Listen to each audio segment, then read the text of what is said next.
expressed by the host of Autism Live and her guests are meant solely as suggestion and should not be in any way construed as child-specific advice. Any choices you make in determining your child's treatment are completely at your own discretion.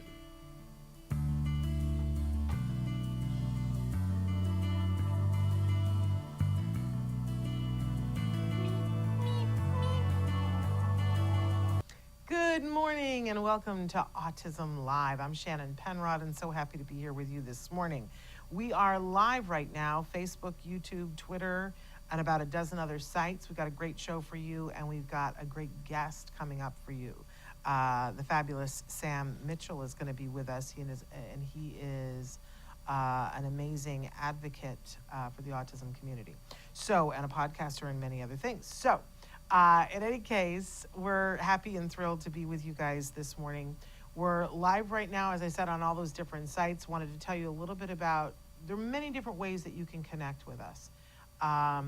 And one of the many ways, if you want to be watching us, you can be watching us, like I said, on YouTube, Twitter, on Facebook. We're live there as well.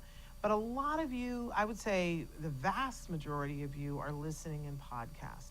And that's wonderful. We welcome you listening. But if you ever get curious, how crazy does Shannon's hair look today? You can head over to YouTube and take a look. It's a little crazy right now. I'm going to be honest. I'm getting ready to shave the whole thing off again because I can't deal with it.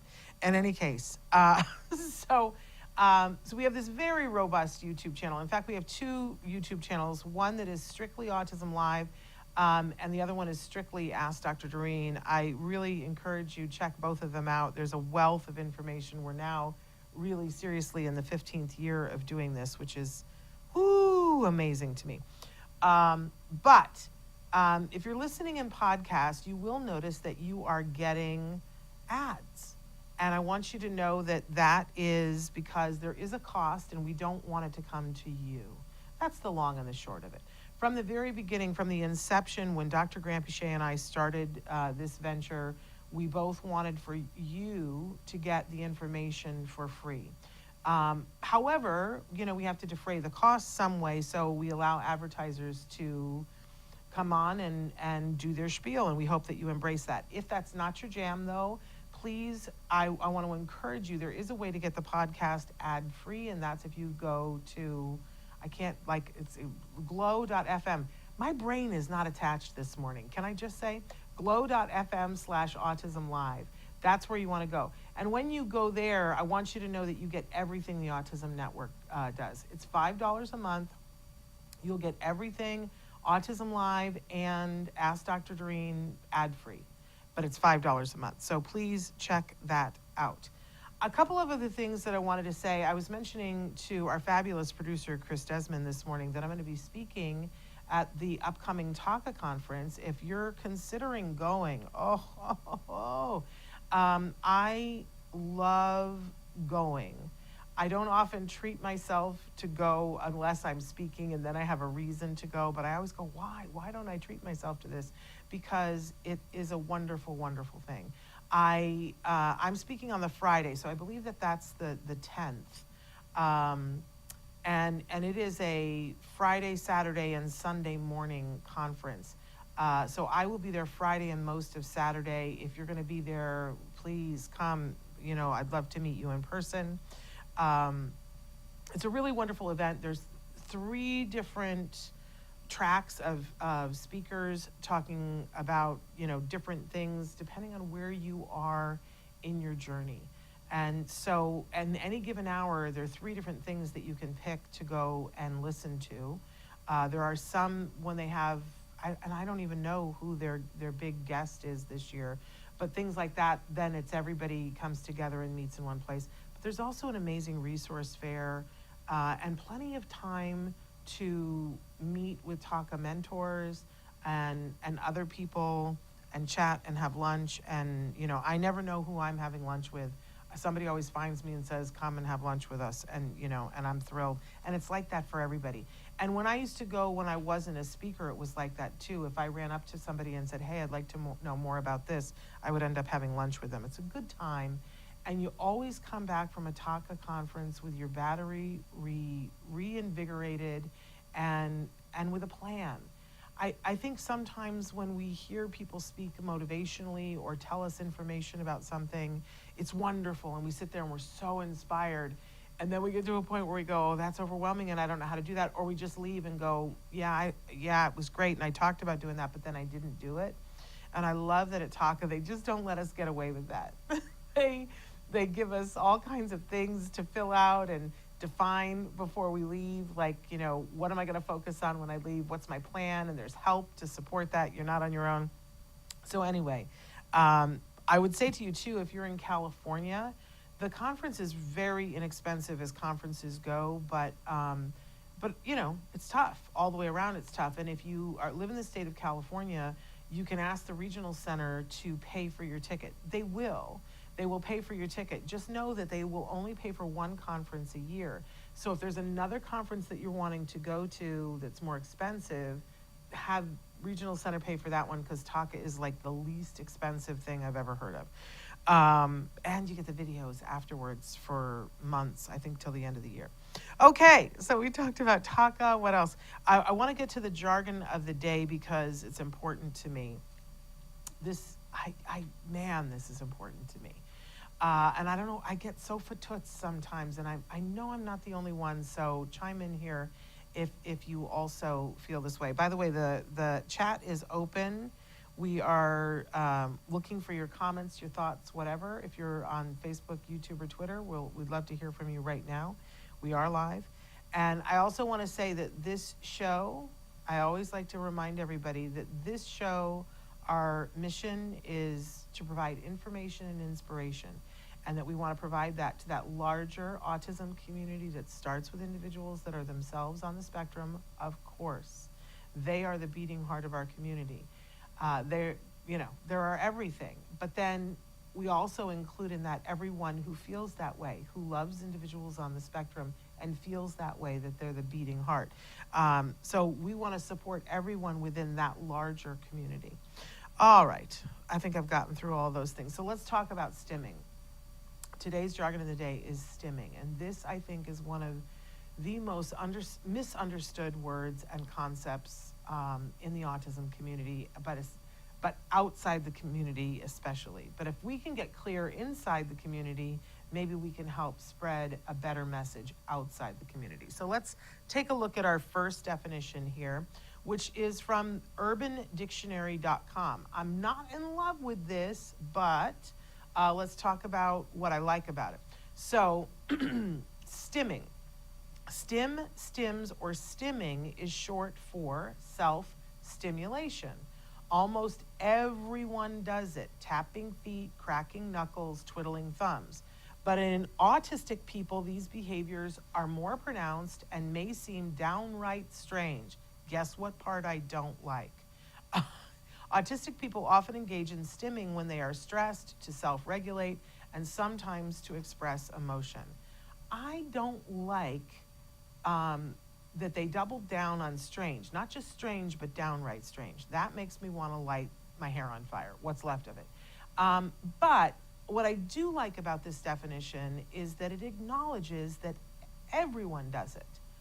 Absolutely every single person on the planet engages in the thing that we're calling stimming. Now, the other thing that I don't love about this is, well, let me go to the next one and then we'll cover the whole thing. Okay, stimming, engaging in behavior that is for a sensory purpose. It can be for various reasons: to calm, to stimulate, to reduce pain, etc. It is important to note that these behaviors are precipitated by a need. They should not be stigmatized. Oh, yes. And you know what? That's Autism Live's definition. That's why I didn't credit it, because it's ours. Because I remember the first time somebody said something about, I asked, why is my son doing that? And I don't remember what it was that he was doing, but it was something I hadn't seen before. And I said, why is my son doing that? I don't understand why he's doing that. And somebody said, oh, he's stimming. And I said, stimming, what is that? And I tried to look it up in the dictionary, and it wasn't in the dictionary. Remember, this was 20 years ago. And then somebody said, oh, because you're looking up the wrong thing. It's self-stimulatory behavior. And as soon as they said that, I said, no, I'm talking, and again, I don't remember what the behavior was, but I could tell from what my son was doing that it wasn't to stimulate himself, right? I wasn't sure what it was exactly for, but it wasn't to stimulate himself. And so the fact of the matter is that we have lumped everything into this self-stimulatory, but it isn't all self-stimulatory. Some of it is to calm. Some of it is to relieve pain. It's not all self-stimulatory. But our community, this word has become so ubiquitous, really, the correct term is automatically reinforced behavior, right? Because there's something on the inside, there's a need. And so we, all of us, engage in a behavior that helps mitigate that need. That's the long and the short of what we call stimming is. And it is the same for everyone. For all of us, no diagnosis. We all engage in these behaviors that are automatically reinforcing. And we do it all day, every day. But there are times when people look at the behavior in somebody who has an autism diagnosis and they think that it is strange. I, as the mother, had not seen it before. I didn't necessarily think it was strange, but it was new to me, and I asked, what is that and what is the purpose of that? What's great about that was that I understood that there was a purpose. There are people in the world who think that stimming is a thing, not a symptom, right? And so they don't make room for the fact that there is a need, that a need happens and this behavior happens to mitigate it. Is it always the most efficient way of dealing with a need? No. Is it always something that we should embrace? No. Because sometimes someone will engage in a behavior that hurts themselves. And when somebody does that, that's not okay, right? We're not going to say, oh, well, you like to peel the skin off of your hands until your hands bleed. Well, you're doing that because you have a need, and so we're going to let you keep doing that until your hands become infected, and heaven forbid, something has to be amputated, right? So I don't want to make a statement that across the board that all things that we call stims are wonderful and we should embrace them all. Because if somebody is hurting themselves, or if they're hurting somebody else, or destroying property, then we would want to look at very closely at that behavior and say, okay, there's still a need. What is the need, and how can we get this need met another way? If that is happening, we definitely want to help that individual and work on that behavior to make it so that they still have a way to fill the need, but it doesn't hurt themselves or other people. Now, other behaviors that we call stimming, that, it might be hand flapping, it might be rocking, it might be humming. There's a million different things that people do. I always refer to, the executive who sits there and clicks their pen while they're thinking. And the fact of the matter is that might be annoying to some of the people in the room, but usually people let it go because it's that person's way of concentrating to come up with the idea. And I really want us to live in a world where we start to understand what self-stimulatory behavior or automatic reinforcing behavior is, and that there is a need, and that we take the stigma away. If just because you've never seen it before does not mean it has to stop. Just because you don't understand it doesn't mean it needs to go away. The example I always like to give, I'm a Big Brother fan. I watch Big Brother. I watch it entirely too much. But years ago, there was a person on Big Brother who, the first season that he was on, he did not disclose. He did not tell anybody that he had a diagnosis of autism. And, and then I think it was that season that he won. And after that, he decided, there's an opportunity here for me and for other people on the spectrum. I'm going to disclose my diagnosis. So he did. And then he was invited to come back for an all-star season where it was all people who had been on Big Brother before. And some of them people we like, and some of them people that we find annoying, right? But he was on that episode, and there was a thing that happened that was very stressful for the whole cast, and he was rocking. And they were all sitting in a room together, and he was rocking because he was nervous. And then he got up and he left the room, and a couple of other people in the room were like, oh, and I wish he would stop doing that. And while they were, one girl in particular, long blonde hair, she was like, I don't know, it's just so annoying when he does that. I don't know why he has to do that, playing with her hair the whole time. And I wanted to jump through the screen and say, we're all sick of you petting your hair, but we're putting up with it because we see that you are clearly nervous. Can you grow some sort of a tolerance bone? And what was he doing that was hurting you? Nothing. It made me crazy. And there was a big firestorm of publicity around it, and people shouting and arguing and whatever. But even now, when she talks, she's like constantly patting her hair and talking and saying things like this. And if I ever have the misfortune to meet her, I'm gonna give her a piece of my mind. But it's literally ignorance. It's literally ignorance. And it makes me crazy. And especially, I want us as parents to be the front line to help defend the people that we love against this kind of discrimination. It's people deciding and stigmatizing that behavior and saying, oh, you're doing this because you have autism or you're autistic. And I don't want to get into the whys and the wherefores, but we're all people. We all have needs. We all engage in behaviors to mitigate those needs. And if the behavior is not hurting you or somebody else, then what's your problem? What's your beef? Why? And I literally, when I'm talking to parents and parents will say to me, well, what do I need to do about, and they'll describe one of these behaviors, I will say to them, why? Why do you need to do something about that? Is it preventing them from learning? That's another reason why we would talk about it. I remember the parent who was saying, my child is hand flapping. And it's constant. It's constant. They are not able to eat. They're not able to pick up a pencil. We're never going to be able to teach them their name.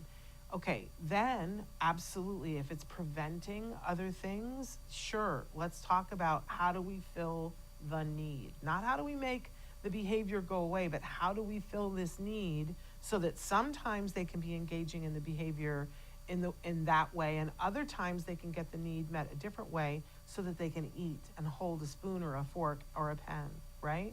Because that's going to help them. If reducing the stimming is for you, that's when I want us to stop and think and back up. And I usually will point out to the parent something that they're doing right now that is in the same category. And they go, oh, I had no idea. I had no idea I was doing that. I'm doing that? Yeah, and it's okay. And I'm not here to stigmatize it, but why are you doing that?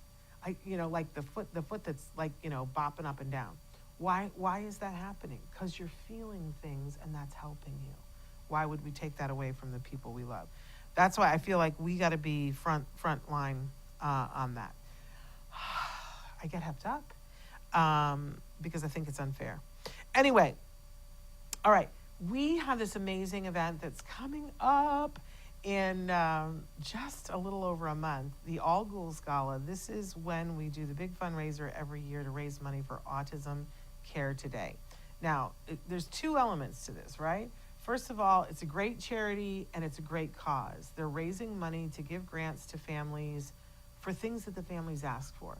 There are lots of places that you can go and ask for a grant for. Maybe you want an iPad and there's a place that gives grants for iPads, right? Maybe you want help with an assistance dog and you go to a place that gives help with assistance dogs. But I'm not aware of any place else that says, what do you need? Apply for the grant. And that is what Autism Care Today does. We call it ACT, Autism Care Today. So I'm a big fan of ACT, and I always work to help promote and raise funds. And let me tell you something, we just never raise enough money. That's just the truth. We just never raise enough money to get even close to fulfilling all of the grants. Now, there's a grant cycle about to start tomorrow. that tomorrow the site will go active and you can start applying for a grant, and it will only last for a month. So it's from September 18th to October 18th. And I think that's the last one of the year. But it's a wonderful thing. And for the parents that are listening, if you need a grant for something, please apply for the grant. But I'll tell you something, that the grants only happen if we raise the money. So please help me to promote this event in whatever way you can. If you can come and buy a ticket, do it. If you want to scholarship somebody else to have a ticket, fabulous, do it. If you know somebody who has a business that would like to sponsor or have something in our swag bag, let me know. If you have something that you would like to donate to be auctioned in our silent auction, please let me know ASAP. So let's take a look at just a promo that our fabulous Chris Desmond made, because it's a good party too. That's the other part of it. We put the fun in the fundraising. So take a look at that, and then when we come back, we will welcome our guest. 1 in 31 children in America have an autism spectrum disorder diagnosis. Early and intense therapies have been proven to be effective, yet most children go without due to financial restraints. Autism Care Today fills a necessary gap by providing assistance for these children today to ensure they have a better tomorrow. Since 2005, Autism Care Today has distributed more than $2 million in grants to families with autism. Areas of support include co-pays for necessary therapies, biomedical testing, assistive technologies such as an iPad, safety equipment such as fencing, social skills groups, and many more. This year, ACT Today's annual fundraising event, All Ghouls Gala, will take place on the 25th of October in Woodland Hills. There will be food, drinks, dancing, and a silent auction. Don't miss out on this opportunity to support a wonderful organization. Scan the QR code to get tickets to the All Ghouls Gala and join us in making a difference in the life of a child with autism.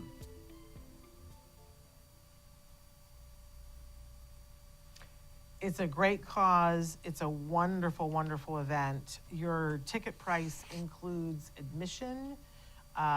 There's a costume contest. There's an open bar. Oh my goodness. There's gourmet food. Oh, and it's not a sit-down dinner.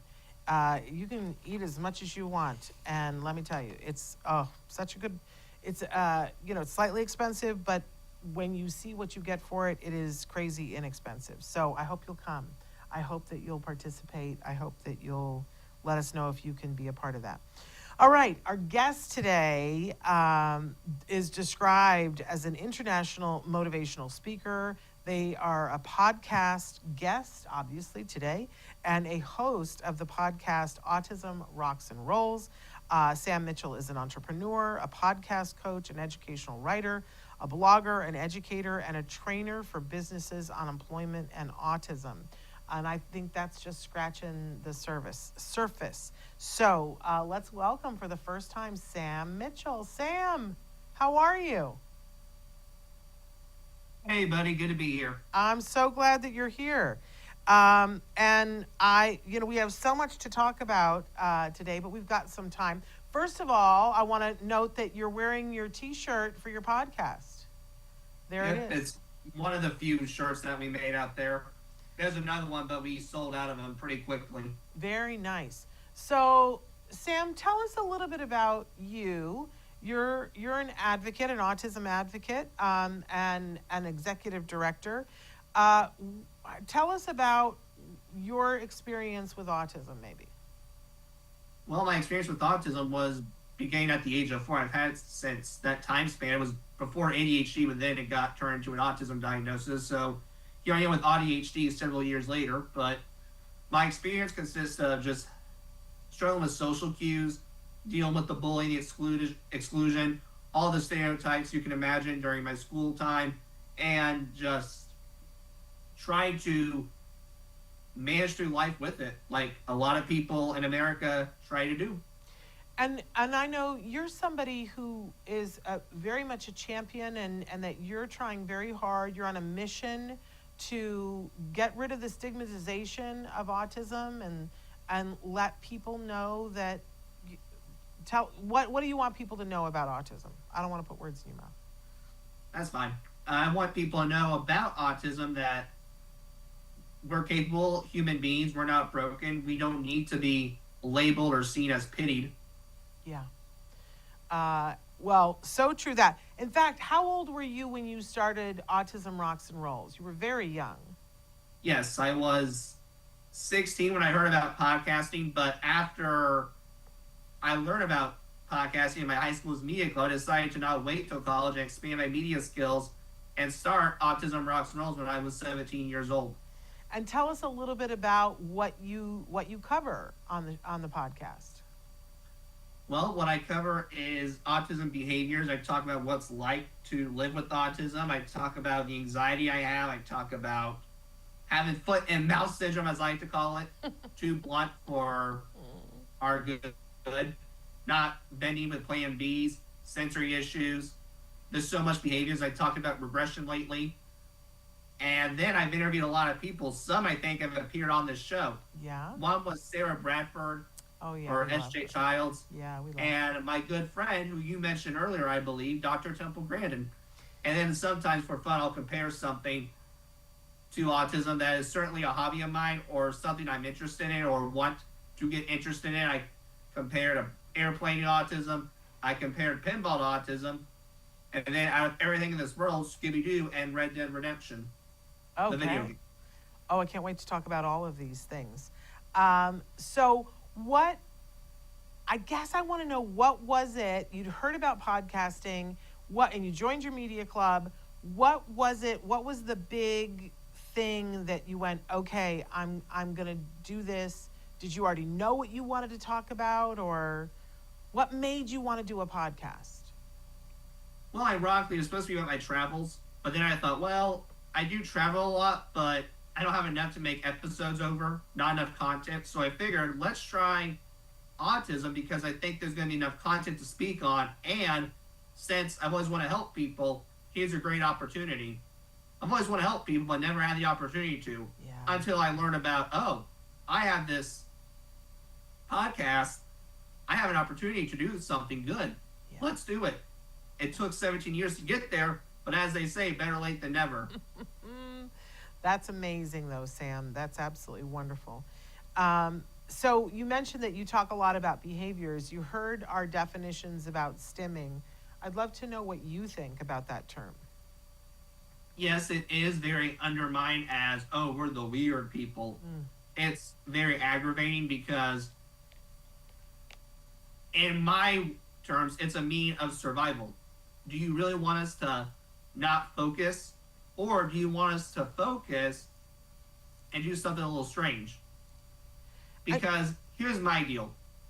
It is strange a little, I won't lie. I kind of am smart to see it. Not there's nothing wrong with it, though. I do see there's nothing wrong with it. Believe me, I've done some stims before. But who's dying? No one. Who's getting hurt if I flap my arms? No one. Is there blood spewing out of someone's knee if I flap my arms? No. So it shouldn't be a big deal. I agree. For me, what makes me mad is that, I believe in equality and justice and reciprocity. And if somebody, when somebody is complaining about something because it's highly disturbing to them, while they're doing something that's highly disturbing to other people, I just don't get it. Does it ever make you, it literally makes me, jumpy when people get upset about stimming while they're stimming? Do you ever notice that? Not from a personal perspective. Okay. I haven't noticed it. But I'm sure if I were to think long and hard for about 12 hours, I could think of a time. Okay. And maybe talk a little bit about what kinds of things are you willing to share that you do that come under this heading of stimming? Well, what I wanted to share with my stimming wise is I don't do a lot of it now. I've done a lot of it when I was younger, but it's simmered down. But what I do now for the stimming wise is it shows with my anxiety. It's really high. And my anxiety gets so bad. What I do is I speak fast. It's like, nope. Get away. This is already, shut up. Okay.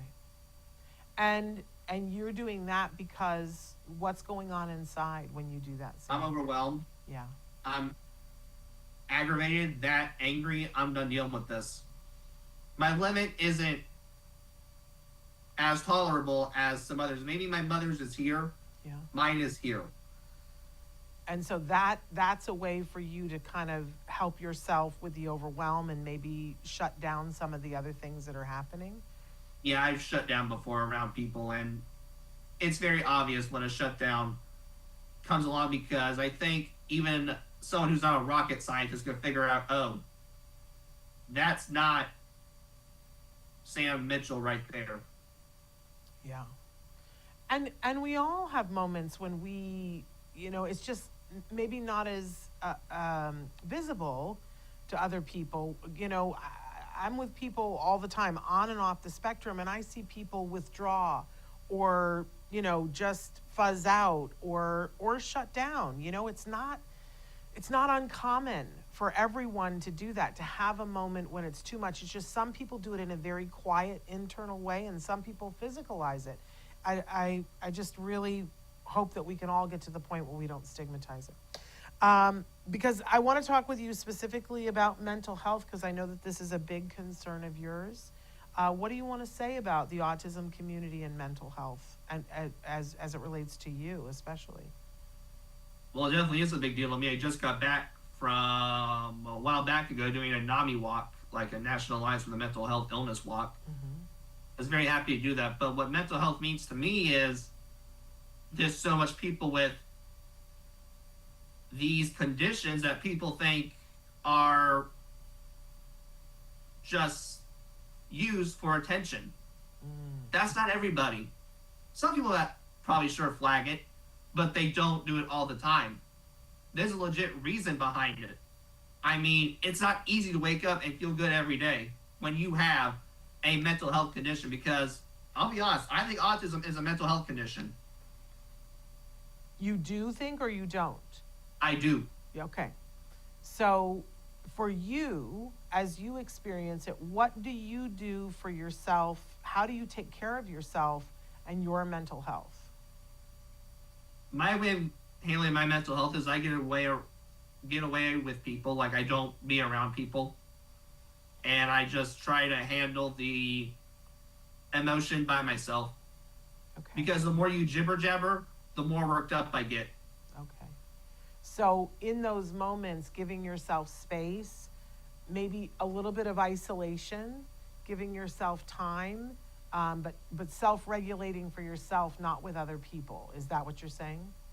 Right. Okay. And I'm not a jerk about it. I do verbalize it.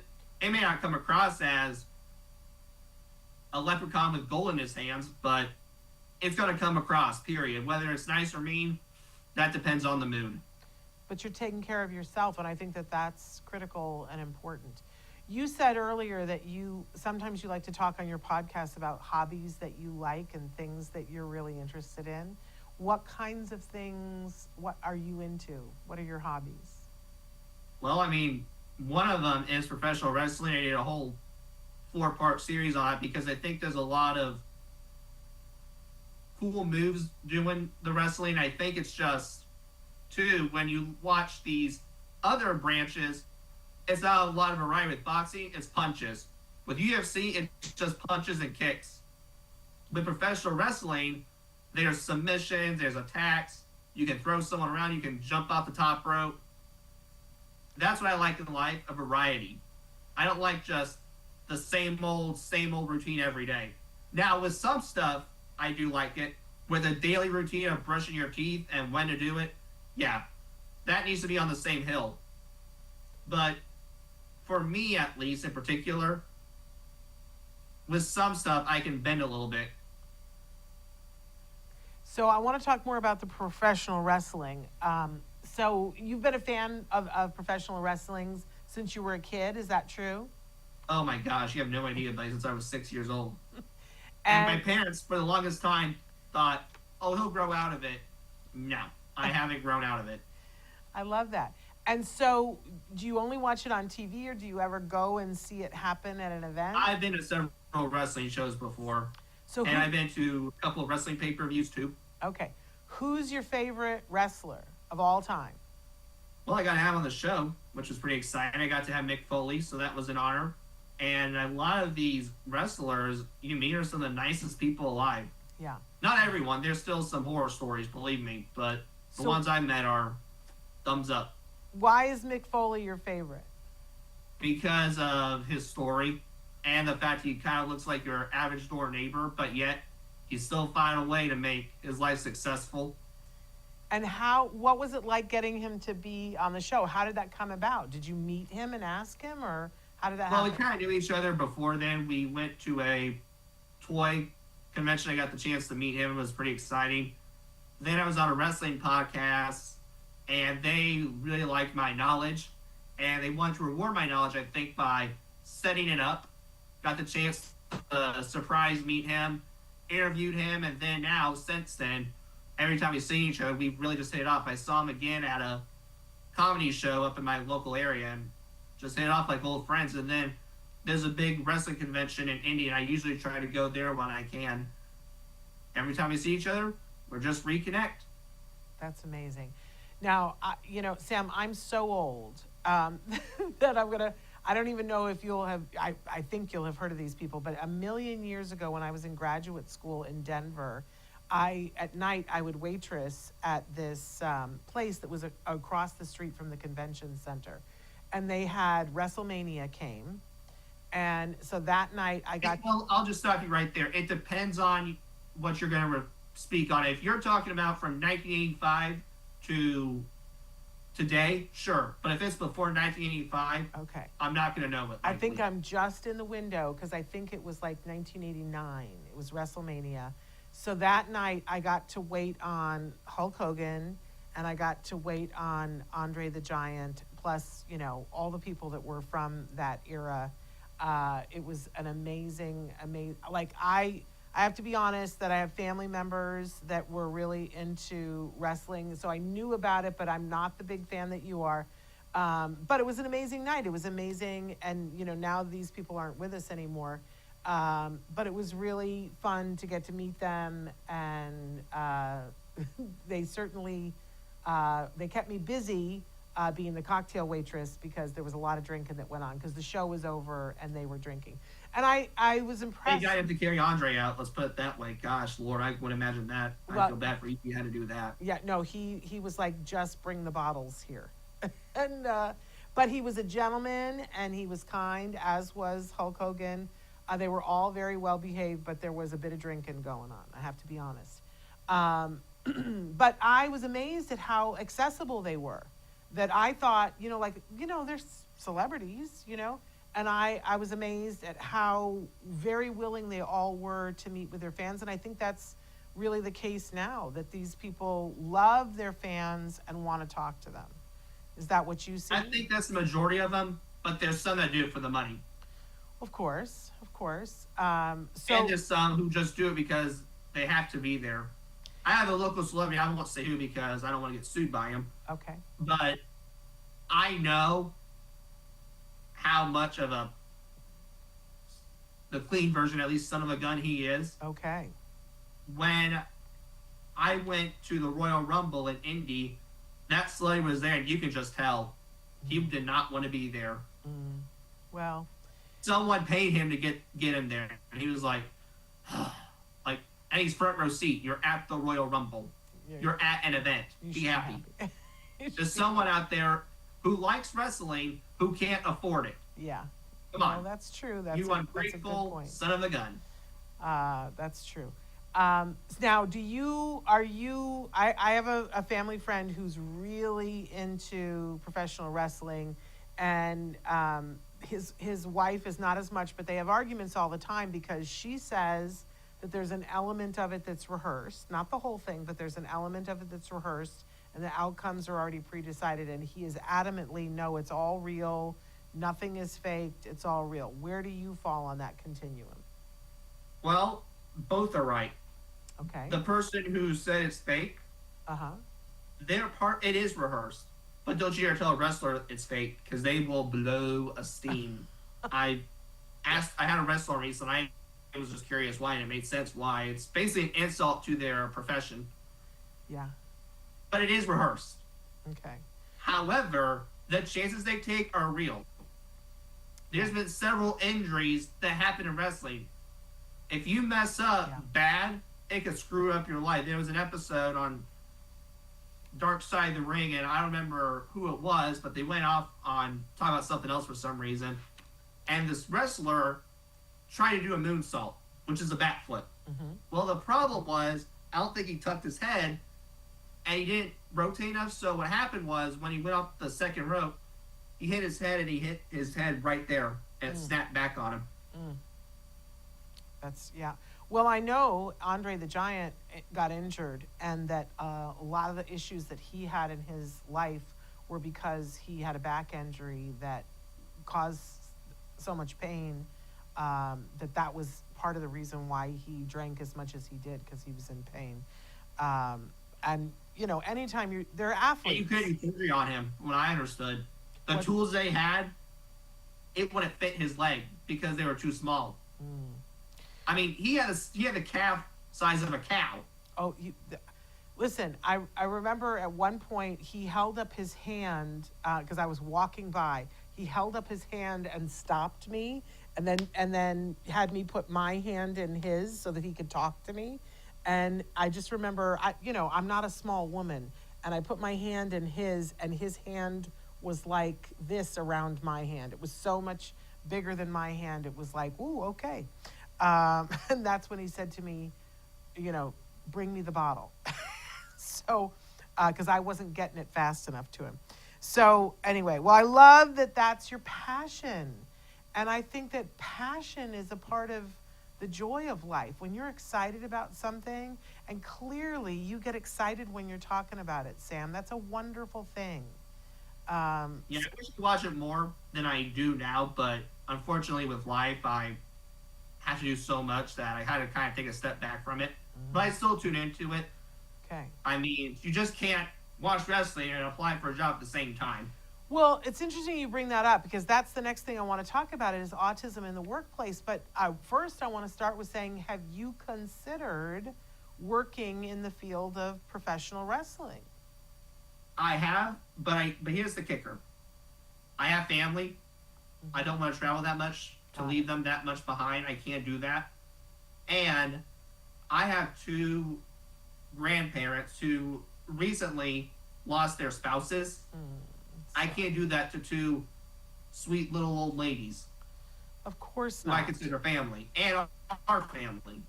Well, but I want to say, I'm sure that all of the wrestlers have social media people. There are probably jobs that don't require you to travel, but I'm just going to throw that out there. But let's talk about autism in the workplace, because Sam, you don't have to answer if you don't want to, but I have no idea how old you are. Oh, you're fine. I'm 23. Okay. So my son's 22. I can speak to, it's an interesting time, and for everyone to be looking for jobs and getting for jobs. But, it's a little bit different in the autism community. This is a topic that you're very interested in talking about. What are you seeing happening? I'm seeing a lot of people with autism not getting employed because 85% of those on spectrum are unemployed. Yeah. And whose fault is it, you might wonder? I think there's a little bit of both. Okay. Parties playing at fault, because I think one side is a little hesitant and reluctant to get a job because of many reasons. One could be they have to have someone who's in charge of them. They have to do the job itself. But you're also going to miss a great employee because some of the spectrum are very punctual and don't want to make mistakes. Yeah. But you also have the boss who falls in these stereotypes of, oh, they're autistic. I'm not hiring him because he might go off if the plate he's trying to dishwash falls and breaks. Mm-hmm. So what do you think, because one of the things as I understand it, that you offer yourself as somebody, as a consultant for autism in the workplace, what do you recommend, and what do you do if somebody says, look, we need help? Well, I can use a story right now. Right now, we have an intern who's going through the program, and this person is on the spectrum. This person with autism, probably one of the best interns I've had, because he's punctual, he doesn't like to make a mistake, and I got an email from him the other day that actually apologized for him not being as productive because of the stomach flu. Are you kidding me? How is that not a good employee right there? Yeah, exactly. And you're going to pass it up because of a label? Yeah. That's not fair. So what can we do to get people to not pass these people up? This is like the question of the hour. You know, Dr. Temple Grandin talks about this all the time, about how we have to get people employed but what can we do? What do we need to change, Sam? I think we need to change how people see it, first of all. But I also think we need to change the way we handle it. So what I've noticed is a lot of people on the spectrum can get the job easily, but they fail to keep it because the bosses don't give them feedback. Instead, they just say, "You're fired, have a nice day." Yeah. They don't say what you did wrong. What I've done with my intern is if he does make a mistake, I tell him, "Listen, you were great with this, but we need to work on this." Yeah. Whether that's something social with the job or a trait with autism, I tell him that and how it is. And I think a lot of employees, or not a lot of employees, a lot of bosses with employees who are on the spectrum tiptoe around the problem. They beat around the bush. That's not us. Yeah. Tell us if we're doing something wrong. If we're scooping the ice cream or at the ice cream shop, tell us. Yeah. Don't just leave the mistake. Why do you want to do that? Yeah. I know Dr. Grandin talks about, just a very basic thing, giving checklists. Is that something you agree with her on, that a checklist is very helpful? It can be, but for me, I don't do that. What I use is a daily list, a chart of, I divide my life into what my life is like, and I will write the task in that chart. So if it's academic or work, going to work. Okay, going to work, 9 a.m. I have a podcast. Okay, podcast work. Appear on Autism Live at 12:30 p.m. Oh, I got to socialize. I plan on texting a friend today. Okay, text a friend. Oh, I have a chore to do. I have to clean the bathroom today. Okay, write that on there for Thursday, clean the bathroom. So you're kind of keeping a calendar that keeps everything on it. Yeah, it used to be written, but because of finding it easier and terrible handwriting, I decided to make it more digital. Got it. So is that on your computer, on your phone? It's on a computer and phone. Okay. And I think a lot of us do that now. Life is so busy and there's so many things to remember. If I didn't have my Outlook calendar, I would be lost. I wouldn't know where I was supposed to be when I was supposed to be, because I can't keep it all straight. There are some things that are set, like I know that I'm going to be doing a show, but if I didn't look at the calendar, I wouldn't know I was with you today. Do you know? I would have come in and said, "Who's on the show today?" And I wouldn't have known. So I think those kinds of things are very helpful to everyone, but critical to success. Critical to success. Anything else you want to say about autism in the workplace? And maybe to some employers out there, why they should hire you to consult? Well, I think you should hire me to consult because, one, I have the story, and two, what I'm trying to tell you is accurate. Yeah. And I've spoken at work conferences before, and I've changed people's mind about, wait a minute, I didn't think of this. They don't understand the difference between an accommodation and a sensory break, or an accommodation and special privileges, I should say, is what I meant to say. They think a 5-minute sensory break could be a special privilege. No, that's the key to success. A special privilege would be an extra day off. Got it. That's a great point. So even if it's just that the workplace has you come in and speak and do, like a workshop with them, you do that as well. Yeah, I've spoken in all over the places. I've spoken in places like Canada and Orlando. The work conference I did, I was in Columbus, Morocco. So cool. So we're running low on time already, but I know the last thing that we said that we wanted to talk about together was autism in school. And I'd love to hear, because it sounds like you had a pretty rough time in the school years. Brutal with, okay, let me put it this way. Brutal with the students, great with the staff. Interesting. I mean, I'm glad to hear it was great with the staff. We'll take the win where we can, but I know you've been an outspoken person saying that you were bullied, and I'm so sorry. I would love to get us to a world where that doesn't happen. But what do you want to see change for the people coming after you, Sam? Well, I'm going to see change for people who are getting bullied to, one, not get bullied because the way they think is so out of the box. And yes, it is so different, but who cares if it follows the TikTok trend? And it's not fair to do it because of a label. Once upon a time, Sam got stabbed in the back with pencils. And you know what he did? Nothing. Other than sitting there and literally being on the autism spectrum. I'm so sorry. And you say that you had a good time with the staff, but what was the staff doing about stuff like this, Sam? Did they not know? I think they did know, but there's only so much you can do. My bullying wasn't the type where you get tricked every day at 9 a.m. in the morning. Yeah. Mine was the exclusion, or getting the big eye look like this because I said something kind of different. And you can't send a kid to the office for that. Yeah. I wish you could, but you realistically can't. Yeah. You have a line of students getting expelled every day if that was the case. Yeah. What do you think would have helped? I think what would help is the staff encouraging the students, listen, get to know this person. He might be a little bit of an oddball, but you know what? Maybe if you talk to him, he might like basketball. Or maybe there is a TikTok trend he likes. Yeah.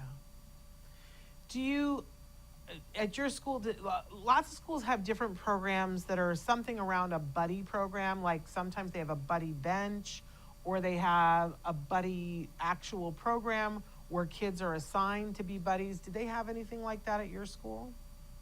Not for middle or high, but we might have one for elementary. I'm not 100% sure. Don't take my word for that. Okay. What do you think about programs like that? If there had been a buddy bench where you could go and sit on a specific bench that's painted a specific color and everybody knows it's the buddy bench, and that means, hey, it's like on LinkedIn when people say I'm open to networking. That, doesn't mean anybody has to come, but if you sit on the buddy bench, it means you're willing to have somebody come and be your buddy. Do you think that would have helped you? Depends on what you're talking about. Elementary, no.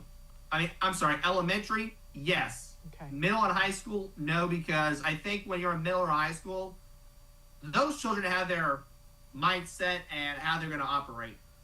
And you don't think we can change their mindset at all? I'm not saying no. It's just going to take a lot of persuasion. Yeah, I hear you. It's just so hard. Life is hard enough. And I think those kids that age in particular, while not impossible, they have their mindset on what their social life's going to be like, and they're hard-headed as hell. Well, I think you're right. I just want to try to figure out something that's different, that we can leave it better for the next set of kids, because it's heartbreaking to think that somewhere today there's a kid right now while we're talking who's struggling and being bullied in a junior high or a high school. And, I'd love to leave this with something that the people in that junior high or high school or the parents, somebody can do to help support that kiddo. So did anybody ever do anything that helped you? Let's start there.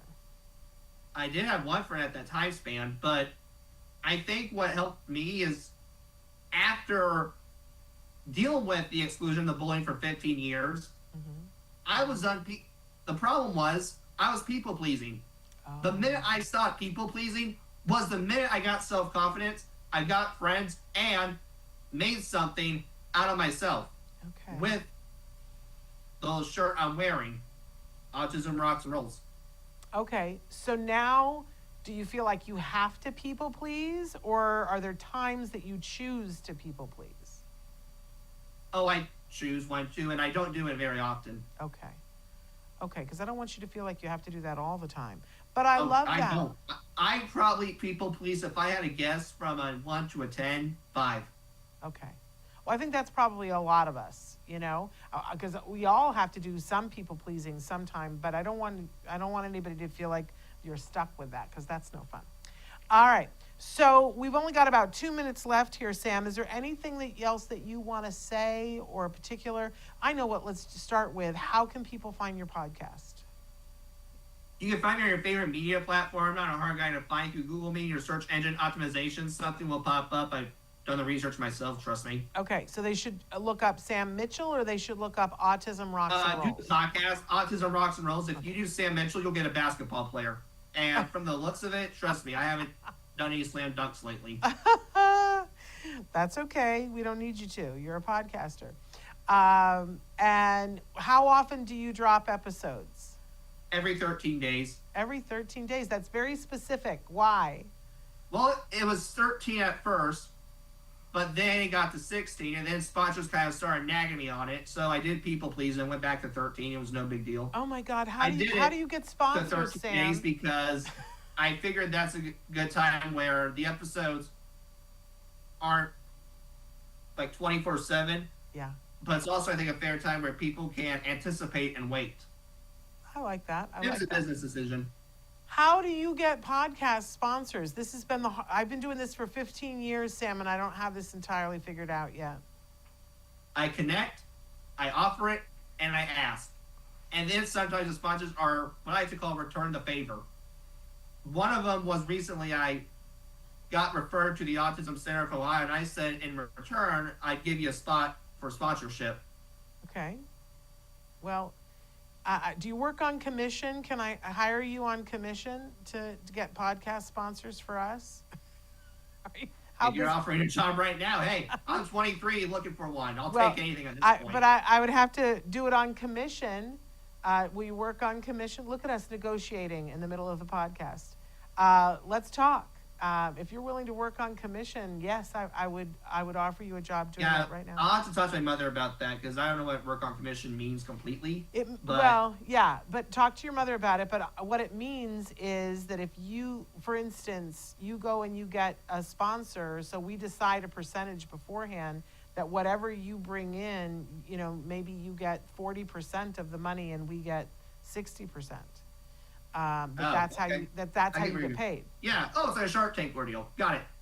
Yeah. So, so yes, like a Shark Tank deal. So that's how that works. Talk to your mother, then we'll talk more because I'm always looking for somebody who knows how to do this. Sam, you're amazing. What are your hopes and dreams for the future? What do you want to be doing? I just love to see this grow as big as it can because I think this needs to be seen, and right now it's a side-time gig, and I want it to be a full-time gig because I will go speak in a radio station, but I really don't want to. I'd rather be speaking in a podcast microphone. But that's just me. But that's wonderful. So that's really what you're wanting, is to have the podcast grow. You're not seeing it, you don't want to do something beyond that. You want to podcast and be a titan. Yep, and I want to do a lot of other experiences through this. I mean, just love life. That's all I can do. And my final advice is, if I have time to share it real quickly, it's not really words of wisdom as it's the truth of life. If the world could be nice and not act so stupid, I think we get along so much better, don't you think? Yeah, we all could. I mean, that's the short and the long of it, right? But you also said you like to travel. Is there some place that you're wanting to travel to? Well, I mean, there are a lot of places. I would love to see the world, but for some reason, England. Okay. I think it's because I did that ancestry test and I'm part English, so maybe I'll feel like I'm at home. Absolutely. Absolutely. Well, I hope you get to England. Sam, you've been a delight to talk to. We'll continue the conversation through email, but thank you for taking the time to be with us today, and keep doing what you're doing because it's amazing. All right. Well, thank you so much for having me on. I had a blast, and thank God I got to come on. I can finally say I've been on Autism Live. You can. This is why I wanted to come on for a while, but just maybe didn't talk to the right people. Well, I'm glad we got it worked out and that we got you to be on. You've been a delight, and maybe we're gonna hire you. All right. So we'll figure it out. All right. You have a great day. Take care. All right. Thank you. All right, you guys, we are back on Tuesday with Ask Dr. Doreen, and then I'm going to be hitting the road. I'm going to visit some of our card centers in Middle California for the rest of next week, but then we are back the week after with an Ask Dr. Doreen, and then next, 2 weeks from today, we are having Fred Melamed for the first time on the show. We've interviewed him on the red carpet many times, and every time we're on the red carpet, I say to him, we got to have you on the show to talk about all the things. He's an amazing dad of 2 sons, and you will recognize him instantly. He's one of those actors that when you see his face, you're like, oh my gosh, I've seen him in absolutely everything, including WandaVision. Yes, he's part of the Marvel Universe. He played Vision's boss on WandaVision. But he's also been in so many films and TV shows over the years, instantly recognizable, and an amazing voiceover talent, one of those voices that we know as what they call the voice of God. So Fred will be with us in 2 weeks. He's got a lot he wants to say about what's going on in the world, including, I think we might get a little political. We try to stay away from that, except when we, can't, and sometimes we can't. So you believe me, you're going to want to turn in and hear what Fred has to say. Whether you agree with it or not, you're going to want to tune in. So, but we will be back with Ask Dr. Doreen next Tuesday. All right, you guys, until then, give your kiddos a hug from me and one for you too. Bye-bye for now.